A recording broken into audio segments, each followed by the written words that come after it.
পরশুরাম নাকি জগদ্ধাত্রী, এই সপ্তাহে কে বেঙ্গল টপার হয়েছে? হ্যাঁ, আপনারা অনেকেই যেমনটা ভাবছেন তেমনটাই কিন্তু হয়েছে। এই সপ্তাহে কিন্তু আবারও বেঙ্গল টপার বদলে গেল। এই প্রথমবার পরশুরাম ধারাবাহিকটি বেঙ্গল টপার হয়ে গেল। জগদ্ধাত্রীকে পেছনে ফেলে এগিয়ে গেল পরশুরাম। এই সপ্তাহে 6.8 রেটিং নিয়ে প্রথম স্থানে রয়েছে পরশুরাম। এরপর দ্বিতীয় স্থানে রয়েছে জগদ্ধাত্রী। জগদ্ধাত্রী ধারাবাহিকের এই সপ্তাহে রেটিং হলো 6.5।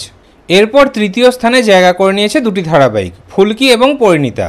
দুটি ধারাবাহিকের এই সপ্তাহে টিআরপি হলো 6.3। এরপর চতুর্থ স্থানে জায়গা করে নিয়েছে রাঙামতি তীরন্দাজ। 6.2 রেটিং নিয়ে চতুর্থ স্থানে রয়েছে রাঙামতি। ওদিকে সেরা 5-এর পঞ্চম স্থানে জায়গা করে নিয়েছে গৃহপ্রবেশ ধারাবাহিকটি। গৃহপ্রবেশ ধারাবাহিকের এই সপ্তাহে টিআরপি হলো 5.4।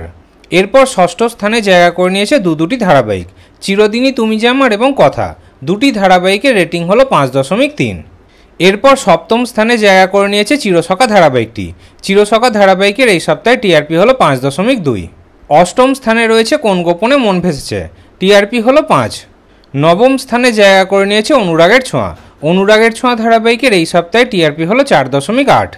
এরপর সেরা 10-এর দশম স্থানে জায়গা করে নিয়েছে গীতা এলএলবি। গীতা এলএলবি ধারাবাহিকের এই সপ্তাহে টিআরপি হলো 4.1। আর ওদিকে নতুন ধারাবাহিক বুলেট সরোজিনী টিআরপি কত? প্রথম সপ্তাহে কেমন টিআরপি দিল ধারাবাহিকটি?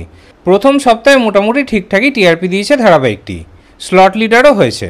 বুলেট সরোজিনী ধারাবাহিকের প্রথম সপ্তাহে টিআরপি হলো 2.2। এই সপ্তাহে টিআরপিতে কোন ধারাবাহিকগুলো স্লট লিডার হলো সেটা আপনাদেরকে পরের ভিডিওতে জানাচ্ছি।